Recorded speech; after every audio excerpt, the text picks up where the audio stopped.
This podcast is brought to you by the School of Advanced Study, University of London. All of our podcasts are available from our website, www.sas.ac.uk.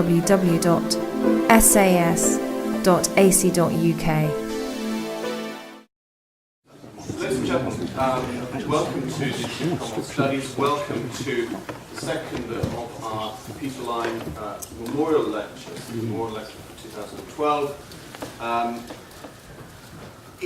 It's a great pleasure to be able to introduce Professor William Roger Louis to speak about reassessing skeletons in Britannia's closet. I should give it the title: Reassessing British Documents on the End of Empire in the Light of the Migrated Archives. This is a lecture series, of course, to commemorate Dr. Peter Lyon, who many of you, I suspect most of you, will have known. He was academic secretary at the Institute of Commonwealth Studies from 1969 until his retirement in 1995, and held the title of Reader in International Relations. And it's a great pleasure to have Stuart Moe with us today. Peter, of course, was editor of the Round Table from 1982 to 2003. Stuart is the current chairman of the Round Table, and we'll say some words about Peter and Peter's work with Round Table and the Commonwealth. But it's particularly gratifying to have William Roger Louis with us today. William is a member of the International Advisory Board of Round Table. He is a very old friend of the Institute of Commonwealth Studies. He is, of course, Kerr Chair in English History and Culture and Distinguished Teaching Professor at the University of Texas at Austin. Author and editor of innumerable books. A collection of his groundbreaking essays was published in 2006 by Tourist under the title Ends of British Imperialism, the Scramble for Empire, Suez and Decolonization. Roger is, of course, editor-in-chief of the Oxford History of the British Empire. He was also one of the editors of the British Documents on the End of Empire series, which operated out of this institute from its establishment 25 years ago in 1987. And we have one or two other editors in the room today, and it would be particularly interesting to hear their thoughts on what Roger has to say.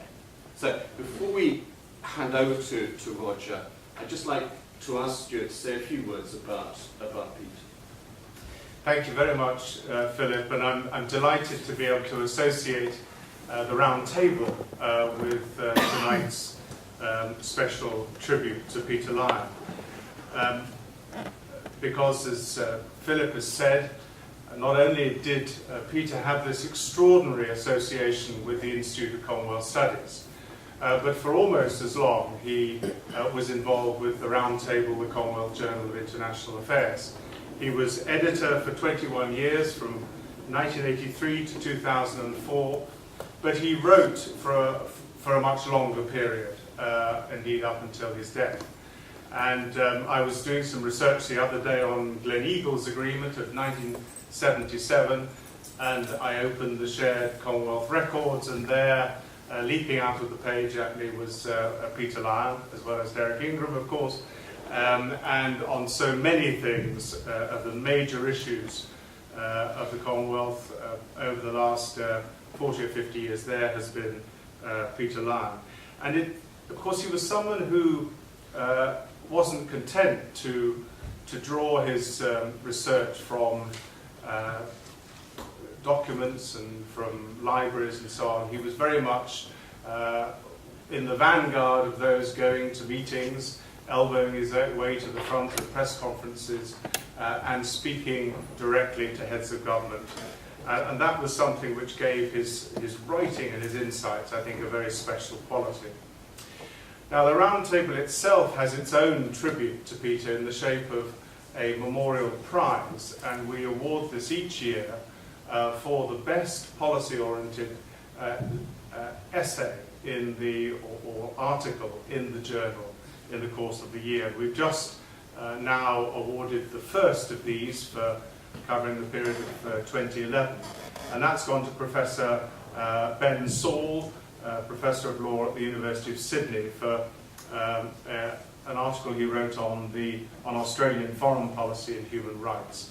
And I think it's fitting that the Round Table, with that particular memorial, and the Institute of Commonwealth Studies with tonight's lecture should both be highlighting aspects of Peter's career in that way. I also think that Peter would have appreciated and been excited by the two lecturers who have delivered this memorial, or the one lecturer who has delivered the memorial lecture, Lord Howe, last year, and Professor Louis, who is about to deliver the lecture. He would have wanted to hear what they had to say and would have felt that that both choices were entirely appropriate. And so with that, I look forward to hearing Professor Louis. Thank you. Thank you both for the gracious words of introduction.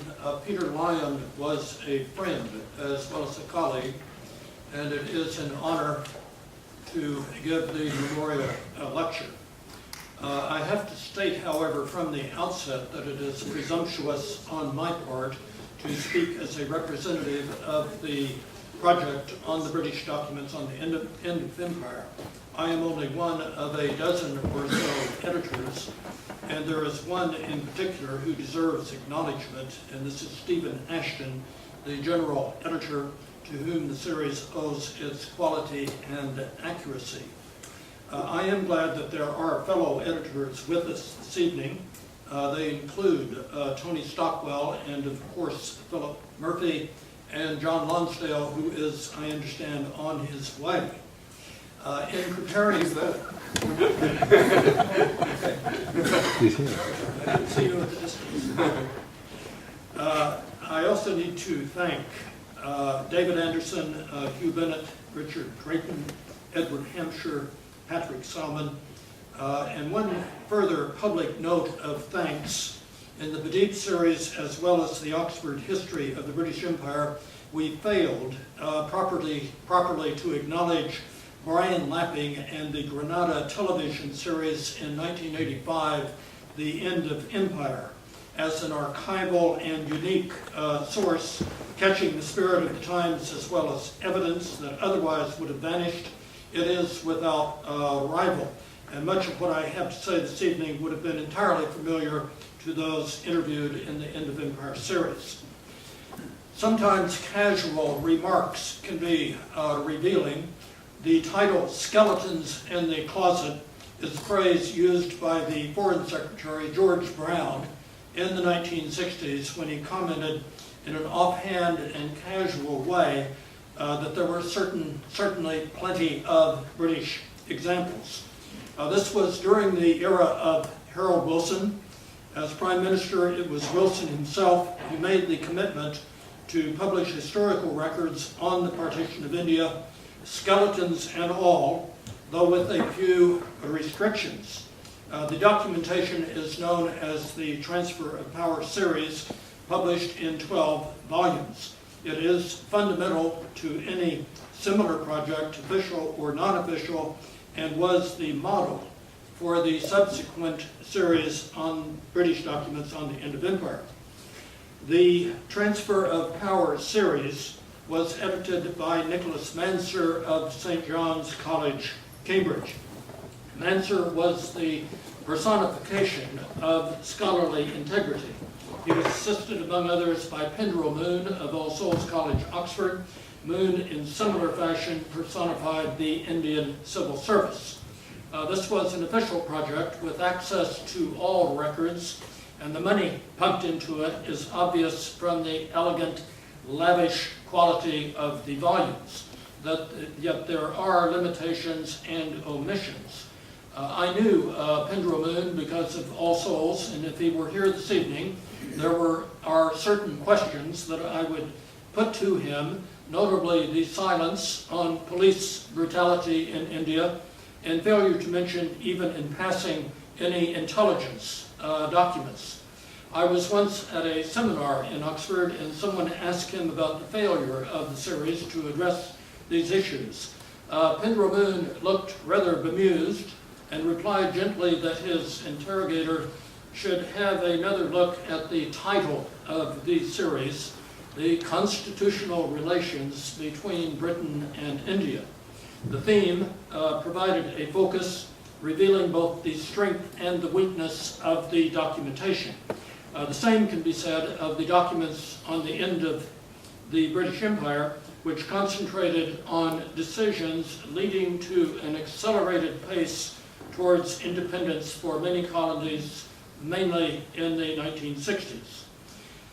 I come myself to this subject with a certain interest in the history of the British Empire, extending to the time when I arrived at St. Antony's College, Oxford in 1960, a date I find rather curious because it subsequently represents 52 annual visits to the Public Record Office, now the National Archives.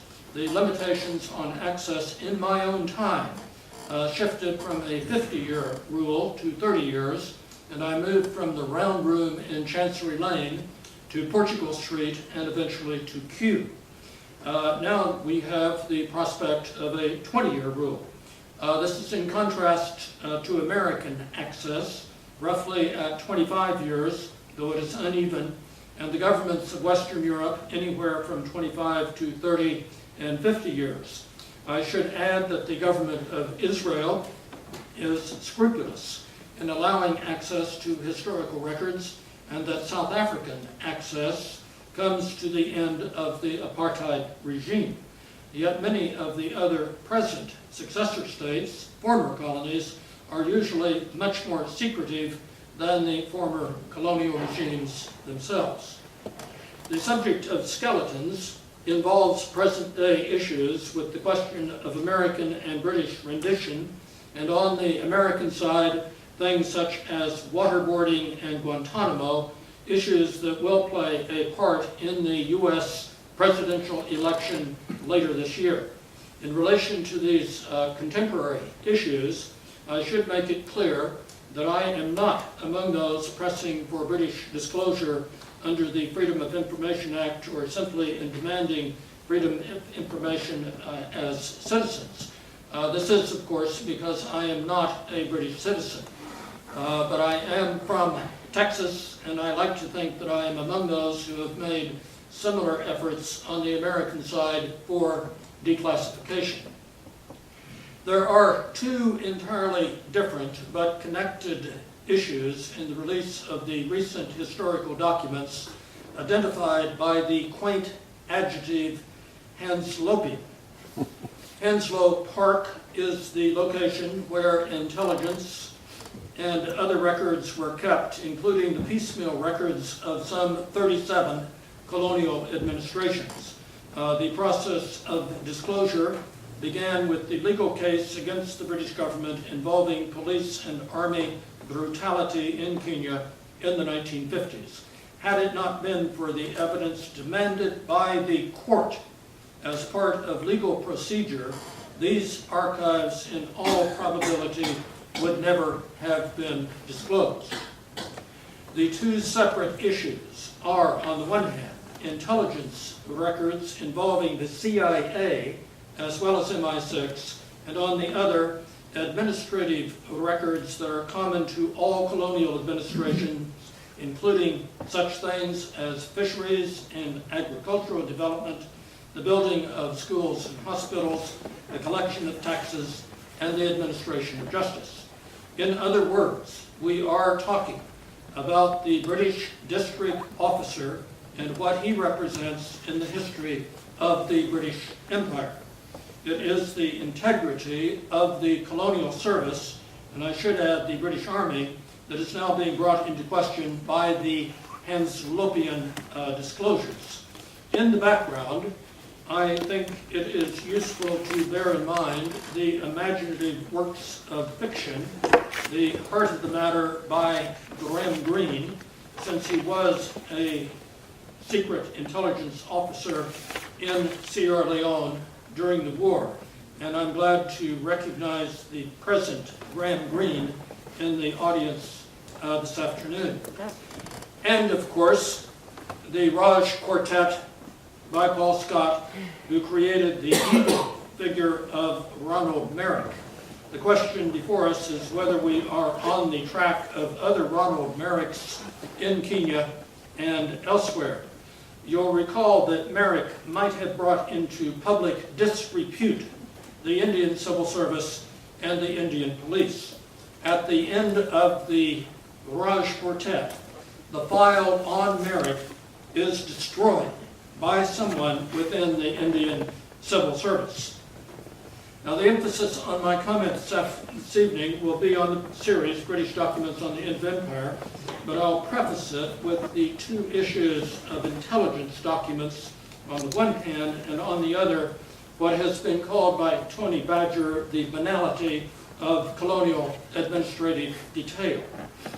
On the intelligence side, I note in the Hanslope documents, the Migrated archives, that any reference to Secret Intelligence Service or MI6 is conspicuous by its absence, and that much of what we know about MI6 in present context is accidental.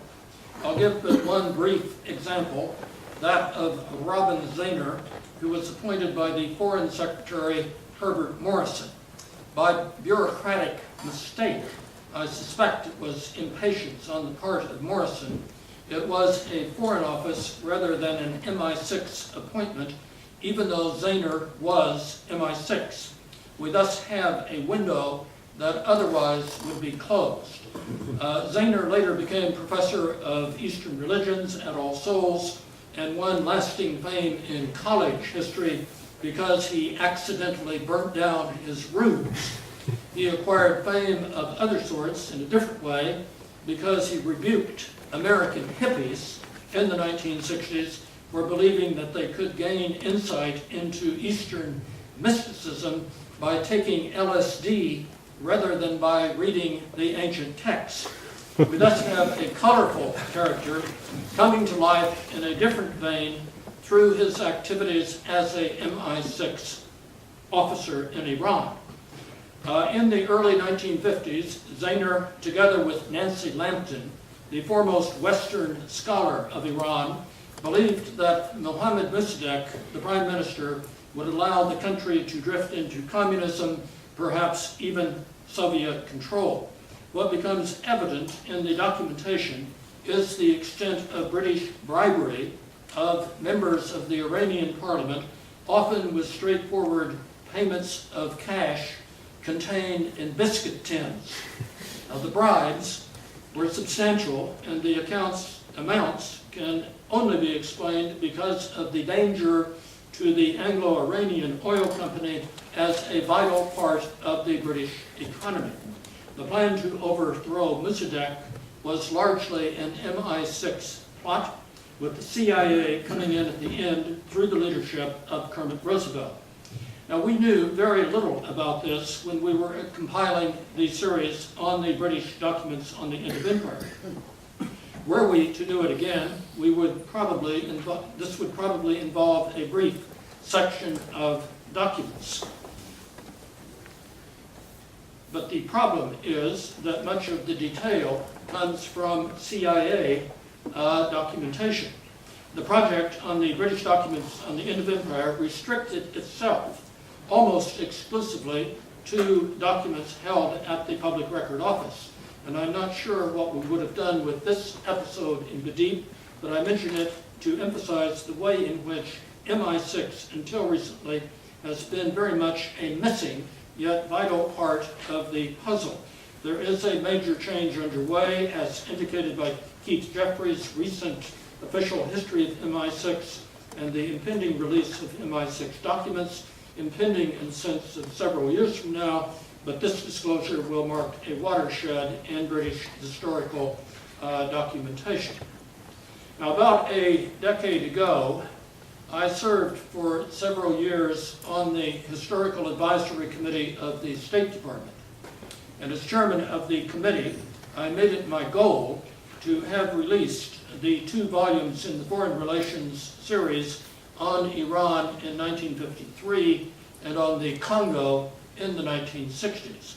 On the Congo, the problem is entirely different from that of Iran. The documents reveal that the Congo in the 1960s was the equivalent of an American dependency because of the extent of economic and military support of the Mobutu regime. Now, I failed in my quest to have the volumes released. They remain yet to see the light of publication, even though many of these documents are more than 50 years old. I mention these specific cases because I do not think that they bode well for the release of intelligence documents on British Guiana, which was, of course, within the scope of the British documents on the end of empire. British Guiana is the specific case of a CIA operation within a British dependency. Yet there is no trace of it in the release of the Hanslope or Migrated archives. Were the documents destroyed? To my mind, this is unlikely because of the requirements of institutional memory. Were the secret files transferred from Hanslope to MI6? What of the internal registry of documents by which they can be traced? Where are they today? We don't know the answer to those questions, but Richard Drayton is in pursuit of them. Now, I have given examples of intelligence problem at the level of MI6 and CIA because we were aware at the time that we compiled the deep volumes that there were some things simply beyond our reach. In the other cases of the records of the colonial administrations, the vast majority of the Hanslope files, certain things have come to light that would emphatically have been included in the volume on the conservative governments of the 1950s and the 1960s. And this observation, in turn, leads me to a brief comment on the scope and purpose of the Badip project itself as it was framed in the mid-1980s at a meeting convened by Professor Anthony Lowe in Cambridge. Using the Transfer of Power series, the series I've mentioned by Nicholas Spencer and Pendrell Moon, as a model, the Badip project would include a much greater span of years. In Malaya, for example, from the wartime period in 1945 to 1957, in comparison with only the half dozen or so years of the Indian series. Now, there were, or are, 2 parts to Badip. After a volume to serve as historical introduction or antecedents to decolonization, there would be one part of the series devoted to successive governments, including those of Attlee, Churchill, Eden, Macmillan, and Hume, coming to a climax of sorts with Harold Wilson and the decision to recall all troops east of Suez, thus marking the end of the colonial era, though with important exceptions, not least Hong Kong, Gibraltar, and the Falklands. This part of Badip pursued all branches of the British government dealing with the colonial empire, especially, of course, the Colonial Office in the economic and defense departments and the geographical departments, West and East Africa, and so on. The other part of the series would be the countries, eventually including Nigeria, as well as Ghana, Sudan, Central African Federation, Ceylon, Malaya, eventually the West Indies, Fiji, and Malta. Each of the editors is a senior historian in his respective field, and each took several years, sometimes 6 years or more, in dedication to the project. In the case of Kenya, still a work in progress, it represents a lifetime commitment on the part of John Lonsdale. Now, one major difference between the Deep and the Transfer of Power series is that whereas Mansur and Moon had unrestricted access to all documents, the Deep was unofficial and subject to the same restrictions as others doing research at the Record Office. Though we have privileged access, allowing us to order documents in bulk, and we had invaluable help from the officers of the historical section of the Cabinet Office, as well as the supervising PRO officials, for example, Mandy Banton. We were limited to the released or public list of documents, which at the time, and in some cases to the present, had hundreds upon hundreds of files simply marked retained or restricted to 50 years and so on, with no designation about content. In other words, vast numbers of files with no indication of topic. And many of these files are still retained, and it will not be until many years that all of them will have been released, simply because it takes a lot of time and there is a scarcity of manpower. Yet virtually all of the editors of the Deep series, including myself, were confident that they had seen the essential documentation leading to decisions at different times in different cabinet committees as well as departments. In other words, the Dominion's Office as well as the Colonial Office, the Treasury as well as the Foreign Office, and so on. Now, the reason for the confidence of the editors was simply immersion in over many years in the documents. Yet I am now not quite so certain.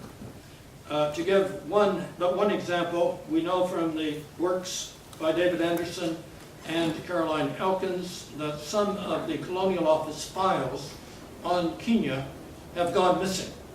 Specifically, some of the correspondence between the Governor and the Secretary of State for the Colonies that exists in the Kenya archives but not in the Colonial Office records. Now, it could be that this and other missing documents will eventually surface in presently retained departmental files. For example, the Defense Department of the Colonial Office, but so far the conclusion must be that some vital correspondence of considerable historical significance probably has been destroyed. Another major difference between the Deep and other projects such as the Transfer of Power was the decision to publish minutes or notations on documents, as well as the documents themselves. In official projects, minutes were usually forbidden because they might embarrass officials still living and might cause present officials to be more guarded against candor. Now, I don't myself believe that the publication of minutes causes restraint because people tend to write in the heat of the moment. A minute can range from the nearly illegible or entirely illegible scrawl of Ernest Bevan on Palestine to a perceptive comment by Christopher Eastwood of the Colonial Office on Cyprus that might be longer than the document itself. For the internal logic of what is called the official mind, the minutes are vital. And the phrase official mind leads me to points of controversy among historians. Some historians believe that there is no such thing as the official mind. And whenever I use the phrase, I try to take care to note that it means simply the collective or institutional memory, for example, of the Colonial Office. Another point of controversy is the idea or concept of formal versus informal empire. In Deep, we took the view that the empire was informal as well as formal, as in the case of Iran. I decided later, as editor-in-chief of the Oxford History of the British Empire, that the history of the empire must include informal discussion of trade, commerce, as well as indirect political influence. And I'm entirely convinced myself that both Bidip and the Oxford History of the British Empire are better off with the inclusion of parts of the world beyond those formally designated as crown colonies, protectorates, mandates, protected states, and so on. But I am aware that informal empire is a contested idea, and I respect the opponents. There was not only controversy among historians about such things as formal and informal empire, but also disagreement among the editors, for example, about the title of the series. Some of us, though I certainly don't want to exaggerate my own influence, were reacting against the title of Mansur and Moon, whose notion of a transfer of power seems to suggest a Whiggish idea of a planned and orderly transition, whereas it seemed to at least some of us that each of the colonial dependencies was different, some marking the end of colonial rule by confusion, haste, and accident. I'm sure that I had no hand in this, but the title in the end was supposed to be neutral, simply the end of the British Empire. And I'm equally sure that the founder of the project, Anthony Lowe, would concur in me saying that he champions the view of orderly British transition and achievement. On the theme of confusion, haste, and accident, Palestine in 1948 comes at once to mind, and it may well be asked why Palestine was not included in the series. In my view, there were three errors of omission. The first is Palestine, and I did take part in this discussion and thus have to take some responsibility for the omission. The reason was that Israeli historians were producing a comprehensive collection of documents entitled The Birth of Israel. We thought that a Bidip volume would duplicate it. This, in my view, was a mistaken judgment because of perspective and context. The case of Palestine would have appeared substantially different in a British context in the Bidip series.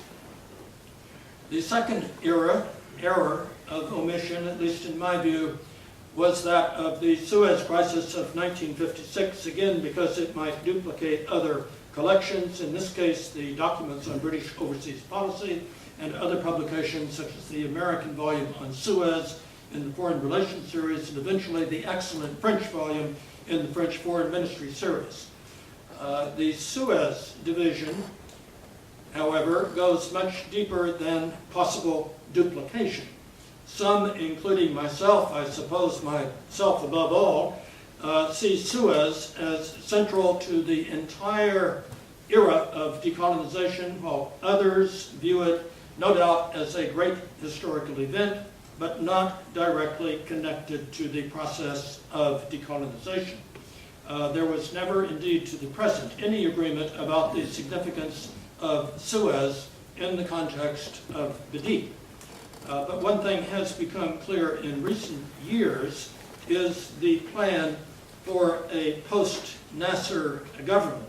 No one until recently has believed in the existence of any post-invasion planning. What would the British have done if Nasser had been toppled? Well, there was a plan, and it can be found in the papers of Julian Amory, the right-wing conservative who served at the Colonial Office and then the Air Ministry. The problem would have been that all of the post-Nasser planning exists in his private papers. We were restricted to the documents at the Public Record Office. But I like to think, in this case, that we could have made an exception. The third major omission, in my view, and here I believe that I am on solid ground, it gradually became clear that we should have had a volume on the United Nations and the end of empire.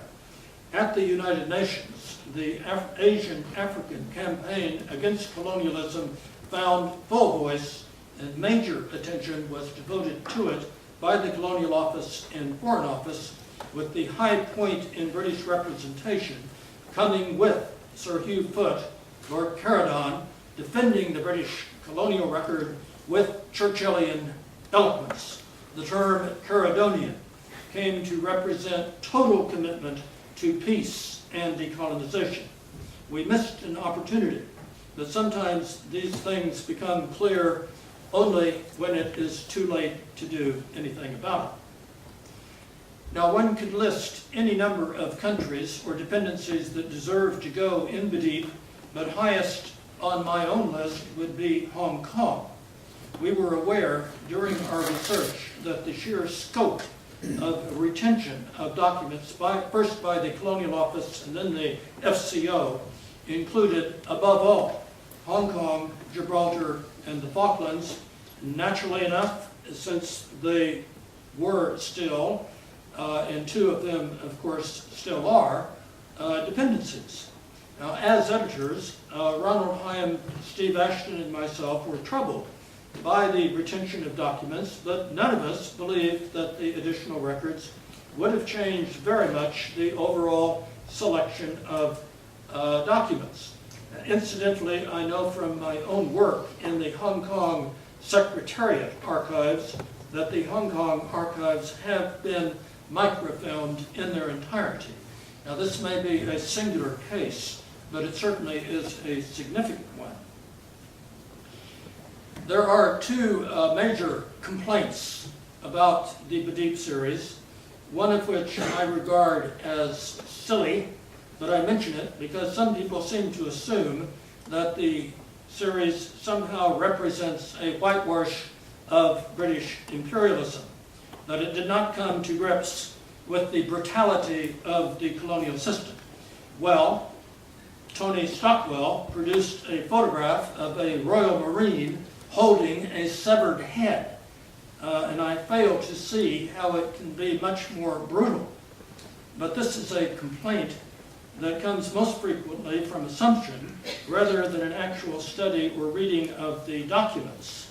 Just as some people seem to assume that because I have written about the British Empire that I myself must be an Anglophile, whereas I can give you at least 7 good reasons why I am not an Anglophile, beginning with the district line to Kew Gardens.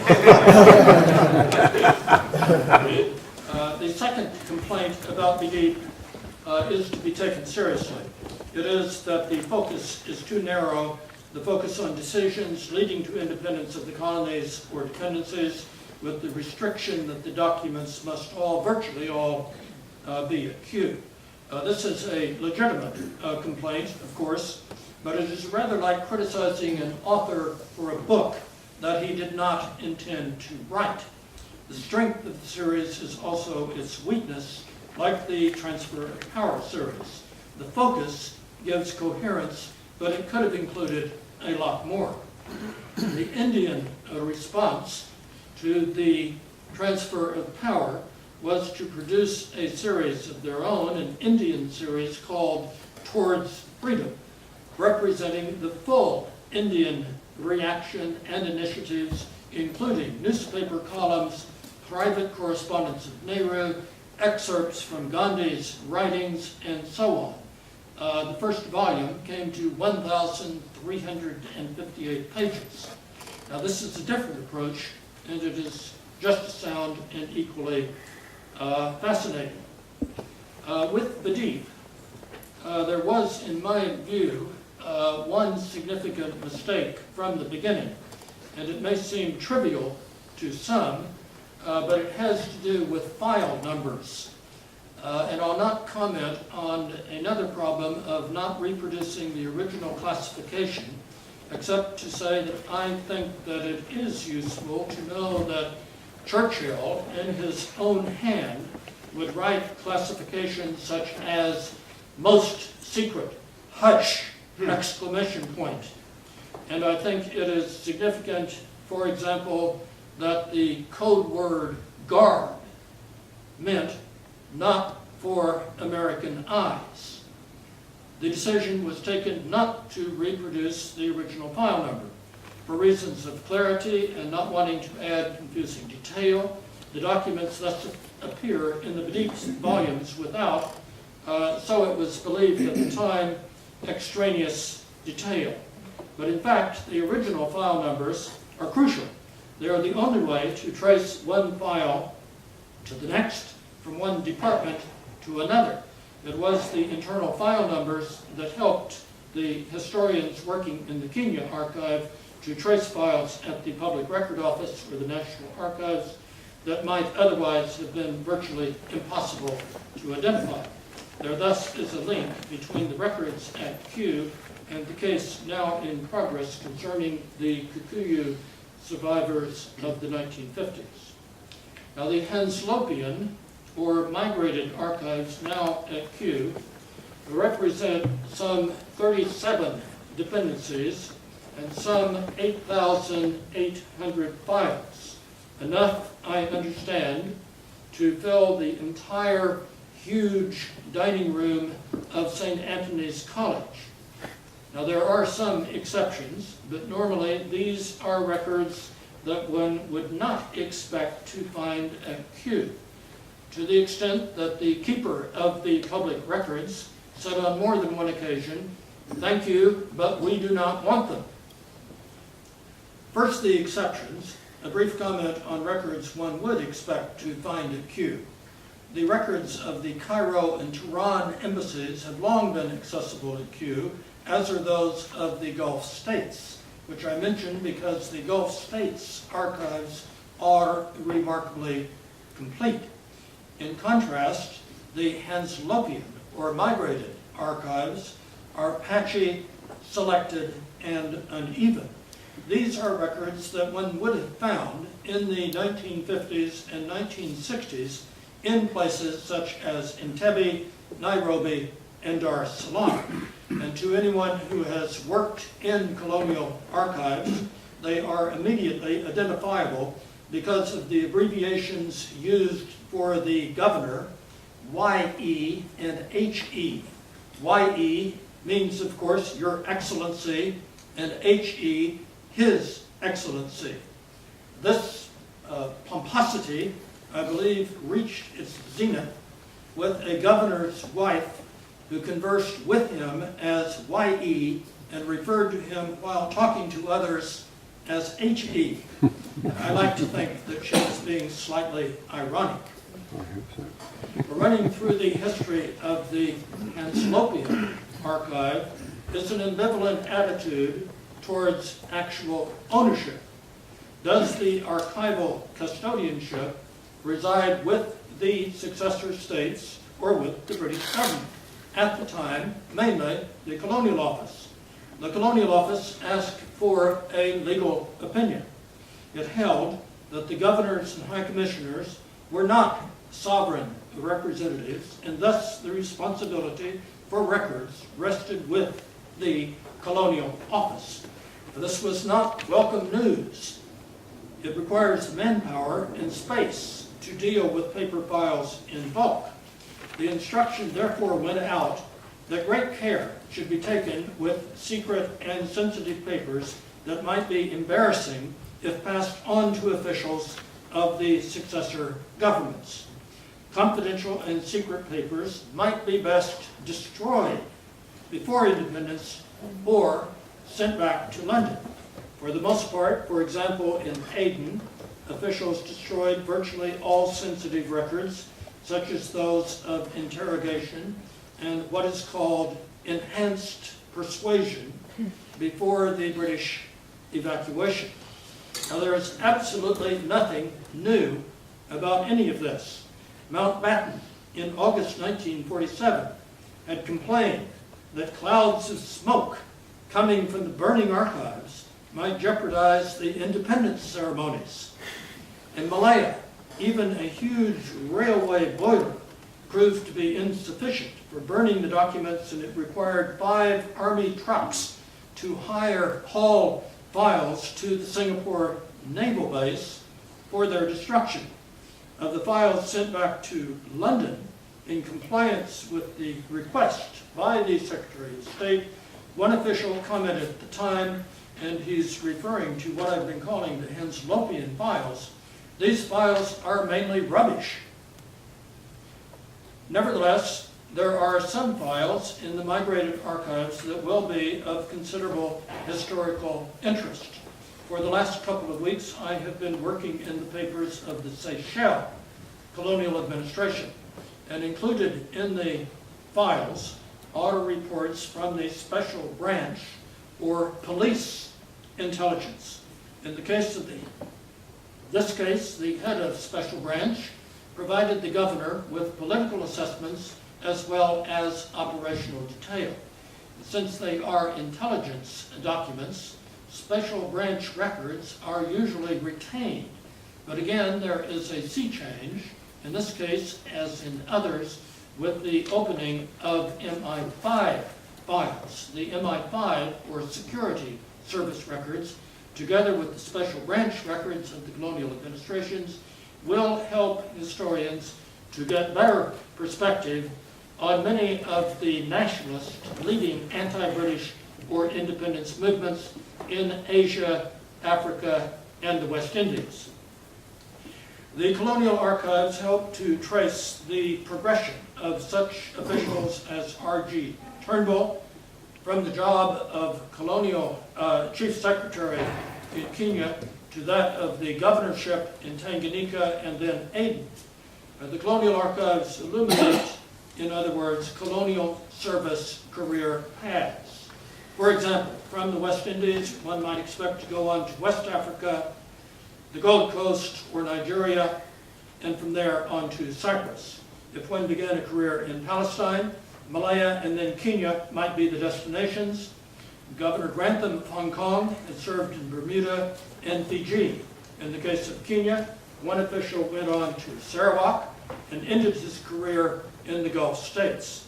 My purpose in mentioning these representative experience or career arcs is that colonial officials took with them what they had learned previously.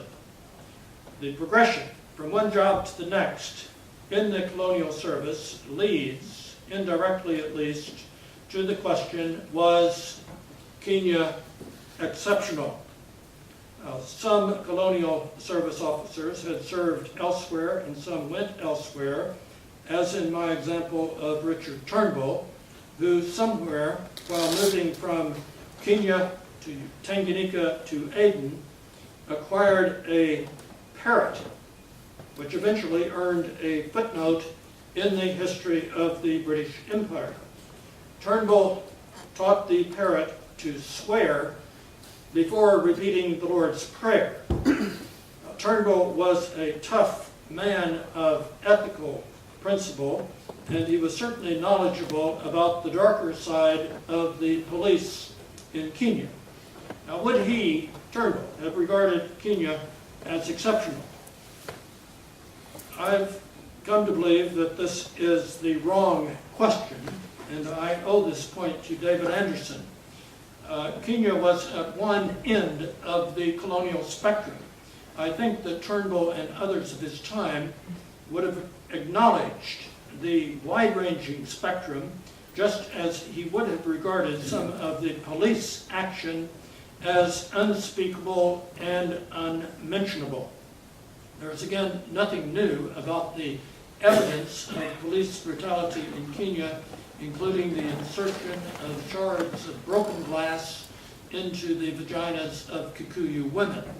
Unspeakable and unmentionable. And this certainly would have been the reaction of such women in England as Marjorie Perham in Oxford and Barbara Castle in the House of Commons. This was, after all, the decade of the 1950s. Such things very rarely got expressed in writing, and perhaps explains the absence of letters and other writings in both sets of papers, which in the case of Marjorie Perham are otherwise comprehensive. Unmentionable, I remember in my own conversations with Marjorie Perham that all she would ever say was that the allegations against colonial and police officers in Kenya was very troublesome. In effect, they were a potential cause of national shame as well as a slur on the record of the colonial service. The less said in Marjorie Perham's case, the better. Indeed, unspeakable and unmentionable. So was Kenya at one end of the spectrum thus systemic? Would police methods not have been similar in the Rhodesias or Aden? What I'm saying is that the spirit of Hannah Arendt lives on. In The Origins of Totalitarianism, she argues that violence and repression are in the nature of colonial bureaucracy and thus similar in kind to that of Nazi Germany and the Soviet Union. But bear in mind the scale of the comparison. Nothing in Kenya, or for that matter Algeria, can compare with the 6 million Jews murdered by the Nazis or the number killed in Soviet labor camps. I agree with John Darwin's point that if the British, or for that matter the Americans, had such systematic intent, they were remarkably inept in pursuing it. But it is an open question and certainly one worth pursuing. The abuse of police power in Kenya has a relevance to the British documents on the end of empire. We now know from the works of Anderson and Elkins drawing on the Kenya archives that the Secretary of State for the colonies had full knowledge of, I quote, secret beatings, the governor's own phrase, and torture. This was a dangerous political point because the Kenyan police were using methods of persuasion usually associated with countries behind the Iron Curtain. Those knowledgeable within the Colonial Office would have included the permanent undersecretaries Hilton Poynton and John Martin, and only a handful of others, but including Christopher Eastwood, as well as the East African desk officers. Now, would such evidence have affected our own selection of documents in the deep? Well, most definitely. Though, as I have mentioned, these are records that are preserved in the Kenya archive and not the National Archives at Kew, at least so far. The Badip series was based on the principle of empiricism, and we went where the evidence led. I think in this case that we would have used it to discuss ways in which the Colonial Service, the Colonial Office, perhaps even the Cabinet, were divided on the use of coercion, some thinking it justified and necessary, others believing that it was contrary to British standards of justice. Now, bear in mind that the British in the 1950s believed that they had the highest police standards in the world. This was part of the problem. The expansion of police authority in Kenya brought about recruitment of young colonial administrators and policemen who had virtually no training and no grasp of legal principles. But this in turn was only part of the larger problem.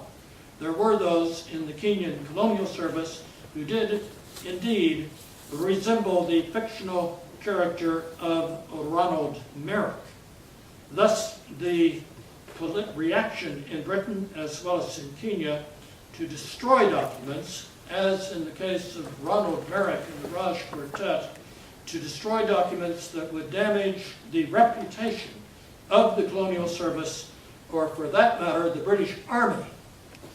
What is driving the court case forward is the allegation by Kikuyu or Mau Mau survivors that violence in the detention camps had the sanction of highest officials within the British government. The examples of violence include an incident involving soldiers in the British Army in a gang rape and murder. Now, it has taken monumental and persistent effort on the part of historians of Kenya to discover the evidence. The process of locating legal evidence triggered the discovery of the records of the 36 other colonial dependencies. All of the files that comprise the Hanslopian documents, the court evidence, would have enlarged our knowledge at the time that we were compiling the Badib volumes, even though we might not have been able to make much use of them because they are only marginally significant to major decisions, for example, in the Colonial Office on such issues as long-term economic development and the extent to which British assistance would continue after independence, the timetables of independence, and so on. What is of interest to the historian, for example, in the Oxford History of the British Empire, as well as Badib, is the way in which the involvement of the British Army revealed tensions within the Army itself on how to handle cases of abuse. The commander-in-chief was General George Erskine, who responded more in the tradition of Templar than Wavell. General Templar in Malaya would have made every effort to keep everything as secret as possible because of the danger to the reputation of the British Army. Wavell, I believe, would have made a decision on principle to make clear to the public at large that the Army had acted responsibly in courts-martial and public prosecution.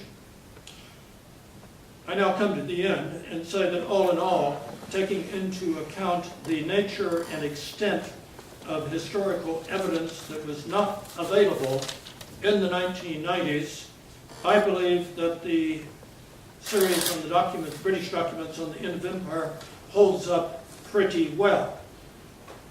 Should then it or another project continue to collect and publish documents not available at the time? Perhaps, but it would have to be a different type project. Badib was, on the whole, still a pre-computer project. The 1990s was for us mainly a decade of handwritten notes, typewriters, and Xerox copies. Ronald Hyam's scissors and tape, paste-up version of the documents are actually museum pieces. Whatever project carries on would have to be digital, and it would have to include the thousands of documents at the National Archives, including those on Ireland that are still retained or withheld, as well as the documents from the Colonial Archives, Hanslopian, and other records throughout the world. Thank you very much indeed.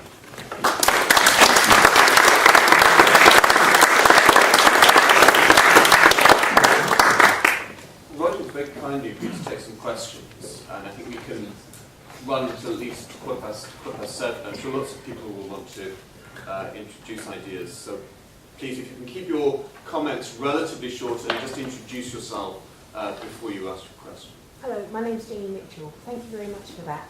I'm interested in the idea of the institutional mind, and I don't know if you can say a little bit on a memory, the institutional memory, so that you were saying that some documents had to be kept, and I think part of what you were saying is that the documents that detailed the career path were kept. Are there other sorts of documents that were kept? And can you say something about the memory actually being about not what really happened, but about status and lies in terms of what the Colonial Office wanted to project into the world about itself? Does that any of that make sense? Yes, that's actually a very interesting but very complex question, and it deals with the documents that register institutionally in the official mind, which, for example, extends back to the mistakes of American independence. This is constantly in the official mind of Colonial Office officials, even though it is very seldom recorded. So the official mind is the repository of documents and past memory that have a bearing on the future. Now, beyond that, I can't actually offer any comment in detail, except to say that documents in the Colonial Office were not destroyed because they had to be referred to for precedent. So in the Colonial Office, you do have records of the Colonial Office. You do have records that refer to many of the missing documents in Kenya and elsewhere. John. John Lonsdale, working on Kenya. It seems to me, Roger, and I very much enjoyed your lecture, that one topic which has come up in recent discoveries, and particularly perhaps to do with Kenya, is a topic which was barely, I think, covered in the original Bidit concept, and that is of race.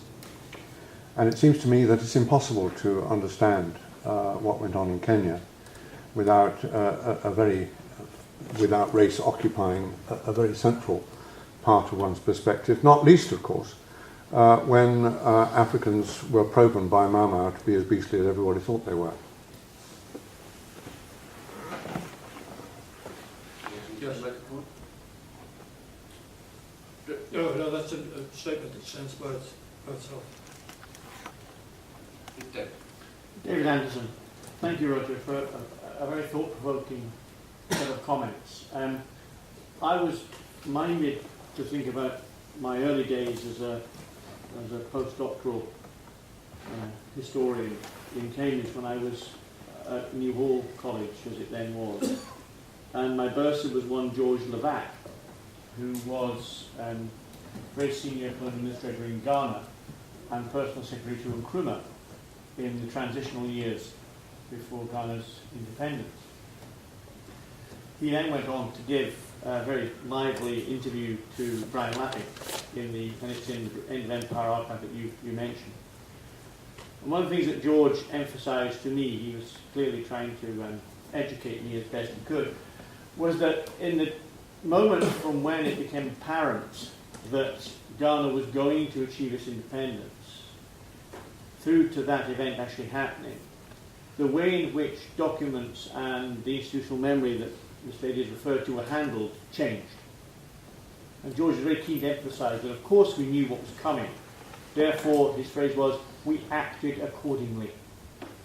Yes. And the stories that you've told us, the references to the destruction of documents, is the state acting accordingly, acting in its own interests, to protect its interests.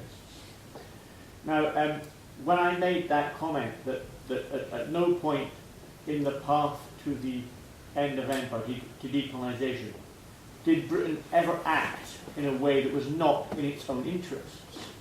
I made that statement in a radio program 3 years ago. There was an organised set of complaints about the programme, alleging that that statement was implicating the British in a conspiracy against nationalism. Which of course was not what the statement was intended to imply at all. But my point is that there is still a sensitivity about how these things are understood in the British public that is really rather difficult to come to terms with if you're a historian. Because we're constantly weighing and sifting the evidence to have a sense of what the balance of fact and inference might be. But in the general public, there's a sense that somehow the empire should not be tarnished by these kinds of things. And that makes it quite difficult to represent them. Also, as historians, we work on what we have. And as your comments imply, there's a lot that we don't have. And I think what we're coming to realise now, 30 years on from the beginnings of the BD project, is that we don't have a lot more than we thought we had. I mean, when we started BD, we thought that we could pretty much cover, we were going to those first few meetings as one of the steering committee, we thought that we pretty much could get the complete story if we got good access to the materials, and we were in fact allowed to request documents, we were allowed to have certain things released. It all seemed to be very progressive. I think only in more recent years have we come to understand what we didn't have. And that puts me more in mind of Levac's statements to me that this was handled at the time. But it wasn't just, and my point I suppose is, I don't think it was just handled by documents being destroyed. It was handled by the management of those records towards the end of empire, and the categorization of them, and what was put down on paper and what was merely said. Right. And I think that those are distinctions that we're much clearer on now than we were 30 years ago. And I wonder if you could comment on that. It's certainly true that we were overly confident, I believe, when we were compiling the British documents on the end of empire, that we had substantially seen all of the documents. Many of the documents withheld, for example, in the defense files on East Africa, are still withheld without any notation of what actually is included in the documentation. There are hundreds of them. You have to have internal file numbers to be able to track the individual documents down. So, yes, we thought when we were compiling the British documents on the end of empire, we were fairly confident that we had seen everything of significance. I'm quite willing to admit now that there's still ways, avenues. For example, some of the correspondence between the Secretary of State for the Colonies and the Governor of Kenya has gone missing in Kew Gardens. I think that's significant. Roger, Tony Stockwell. Roger, thank you very much for taking back these ideas to those meetings that we had in the early stages of the steering group and project committee. Tony, could you... Yes, sorry. I'm thanking you for taking us back to those early meetings in project committee. And I think many of the issues that you raise now, we raised then. Perhaps naively, and we perhaps took the wrong decisions, but the issues of which territories to include, we realised, I think, we couldn't cover everything for practical purposes. And I think pragmatism kicked in very early. And cost, how can we raise the money? Which grant giving body will fund this particular quinquennium, and so on and so forth. And do we want to go on and on and on with laundry lists and all the rest of it? We want a clean break, and we want to really bring the flag down at the end of Empire series. So we were, I think, addressing these issues. We may have taken wrong decisions, but I think we were aware of them. But one thing that struck me when you're making a comparison between BD and transfer of power is that we did, as editors in BD, have a latitude which Mansell and also Putinka, with Struggle for Independence in Burma, did not have, with respect to our introductions. There, I think, we had, 30,000 words or so in the volume? Yes. Where we could, I think, draw in references to other material and to the historiography as it was then, and place the collection in a context which it needed to be placed in. Yes. But I for a moment I thought, and I think you did, actually, at the end, and during your talk, suggest that we should return and have another series. And this is very exciting, and I'm sure very exciting for the director of the institute. Well, just a testimony, really. I sat beside the incinerator in Entebbe because I had privileged access to documents for the trainee civil servants. Therefore, I could compile files for them.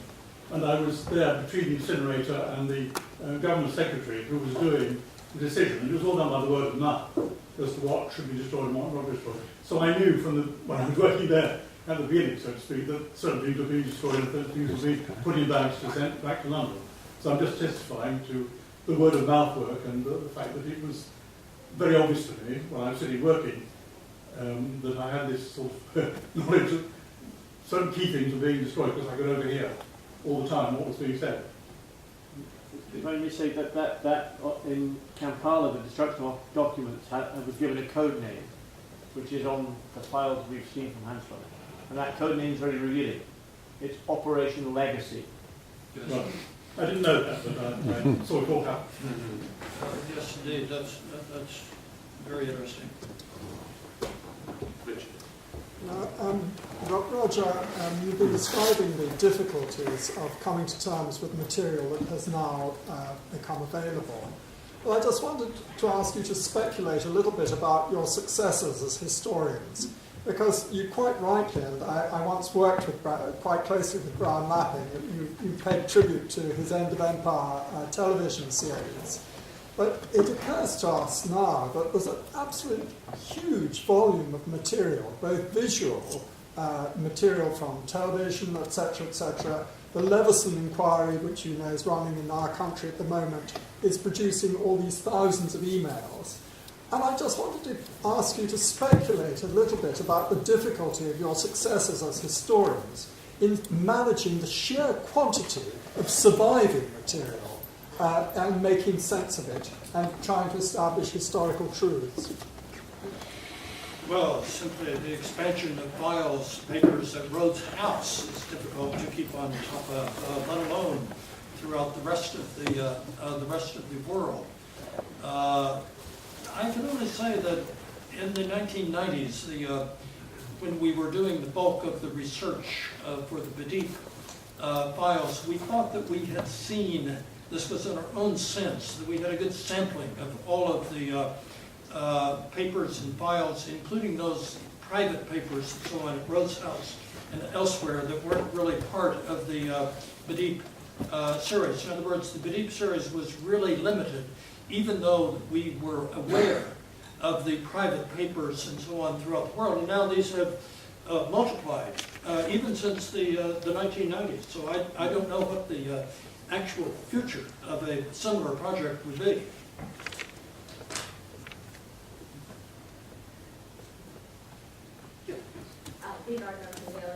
I was interested in you saying that the files, migrated files, don't have a huge amount in them on post-independence development. And I was interested in this because the only part of them I've looked at so far is a file from Kenya on development planning for the post-independence period.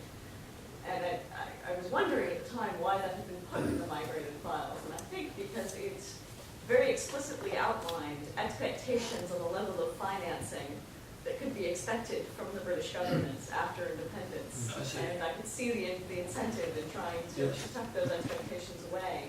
And I just wanted, since you have larger knowledge of these documents than I do, if you've seen anything similar in relation to other colonies.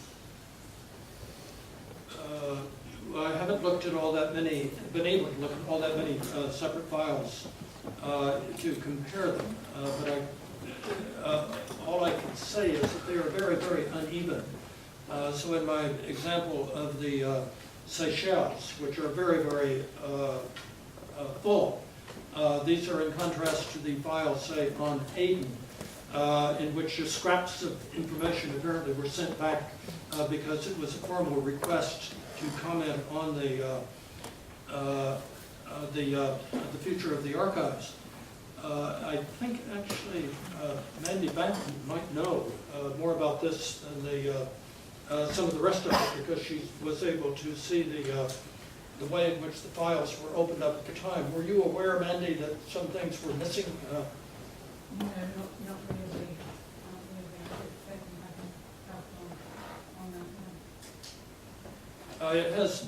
It's clear that it's much more of a cumulative process than we hoped was the case when we were doing the Badip volume, mainly in the 1990s, because we thought that this would stand as more or less definitive documentation. We're quite open to the view that it's an developing, unending process. Hugh. Hugh Bennett. I was interested in your remarks on intelligence and hope that you could expand on them a little bit. The danger with intelligence history is that it can become very parochial and interested in just organisational questions. How do you think the intelligence history can inform the understanding of decolonisation? How should those two literatures come together? You mean the history of the intelligence services in the colonies? Yes. Yes, but these are documents that are, for the most part, still withheld. They'll be coming out with the Hanslope, though, won't they? Yes. To a certain extent.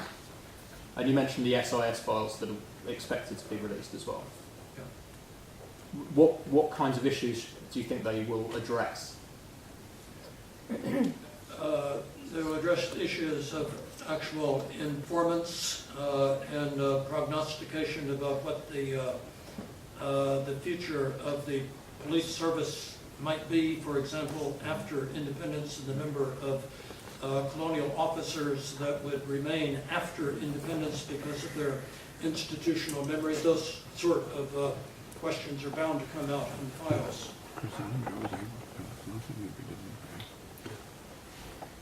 Can I just say something about that in relation to the Central Africa volume? Because even before MI5 started to release our files, following the Waldegrave initiative, one could apply for those, those sort of blank entries on the National Archives catalogue to be reviewed. And I put in about nearly 50 requests. Most of them were, most of those files were opened. A small minority weren't. And very little of that material actually was in itself significant enough, I think, to be included. But you did get a sense of a kind of background buzz of rumour coming up from the intelligence services. Before then, intelligence material only surfaced when the government did something, like in the Iceland emergency in '59. So it looks as though the government has a rather itchy trigger finger and will respond to just anything, any nonsense. You realise that on a weekly, on a daily basis, they're getting this kind of, this sort of intelligence about African nationalist movements and aren't reacting. And I think that's sort of one of the interesting things that that intelligence material tells us. Yes, Yeah. Iraq Baghdadi. I wonder if you could say something about the relationship of this entire subject, end of empire issues and intelligence and so on and so forth, in the context of the Cold War. I mean, we can't forget about the fact that we're dealing in a period when the preoccupations here in this country and in the United States related to the threat of communism, etc., etc., etc. To what extent do the documents reveal that the attitudes towards nationalism, the attitudes towards even some of the racial factors that were raised earlier, had a Cold War factor at their root? Well, Iraj, it's quite remarkable the extent to which the problems of the Cold War are absent from the day-by-day documentation in many of the colonies.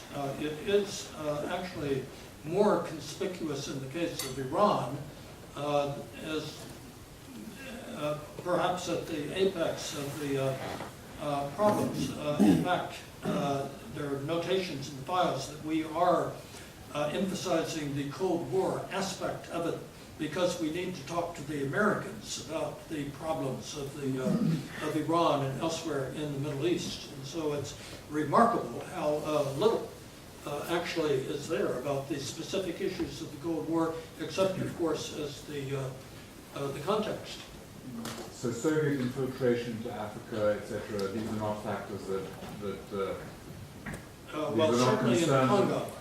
Certainly in the Congo, the issue is paramount. But in the individual colonies, whether in Nigeria, the Gold Coast, Tanganyika, and so on, it's more striking because of its absence than its actual presence. It's certainly there in context. Okay. We've gone on for slightly longer than I anticipated. We have drinks available in the main foyer at the top of the stairs, and I'll leave people out there in a minute.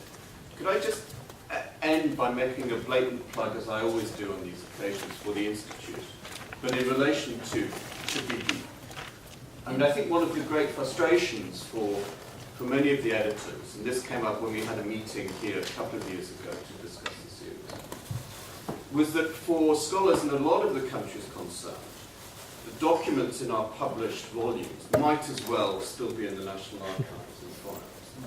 Those volumes were horrendously expensive. Mine cost £250 a volume, and were out of reach of scholars and institutions in those territories. The Institute of Commonwealth Studies is committed to making those volumes available digitized for free, and we now have the consent of the National Archives to do that and the Station Office to do that. And we just need to finish the negotiations with the individual editors and get a little bit of money from somewhere to do this. But this is, for the next 12 months, this is a major project of ours. And hopefully it will mean that those volumes do have a greater impact on the historiography of those churches, certainly written by scholars from churches involved, than they have so far, by no fault of the editors or those who conceived the decision. But on that note, I'd like to thank Roger for a really wonderful, very thought-provoking talk, which I think we'll probably remember in years to come when some of us follow up Roger's thoughts in different ways. So thank you very much.